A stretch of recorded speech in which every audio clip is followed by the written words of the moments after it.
అత్యాశకుడులు powder డబ్బా. ఒకరోజు చంద్రకాంతం ఫంక్షన్కి వెళ్దామని అందంగా రెడీ అవుతూ ఉంది. పక్కనే ఉన్న పౌడర్ డబ్బా తీసి పౌడర్ వేసుకోబోతూ ఉండగా ఆ పౌడర్ డబ్బాలో పౌడర్ అయిపోయింది.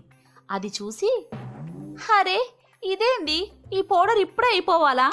ఛ, ఉట్టప్పుడు ఫేస్ బానే ఉంటది, ఎక్కడికన్నా వెళ్ళామనుకునేసరికి మొత్తం జిడ్డు జిడ్డు అవుతుంది. ఇప్పుడు ఏం చెయ్యాలి? ఈ ఫేస్ తో వెళ్తే అందరు నవ్వుకుంటారే అంటూ దిగులుగా చంద్రకాంతం కూర్చుని ఉంటే అప్పుడే అటు వచ్చిన సూర్యకాంతం కొడల్ని చూసి, గదేందే టైం అవ్వట్లే, త్వరగా రెడీ అయ్యి వెళ్ళు. ఎక్కడికత్తయ్య వెళ్ళేది ఈ మొహం పెట్టుకొని? పౌడర్ అయిపోయింది, మొహం చూడండి ఎట్లుందో జిడ్డు జిడ్డుగా అనగానే వెంటనే సూర్యకాంతం తన దగ్గర ఉన్న పౌడర్ డబ్బాని తీసుకుని వచ్చి చంద్రకాంతానికి ఇస్తూ, ఇగో గిది రాసుకో, నీ ముఖం వెలిగిపోతది.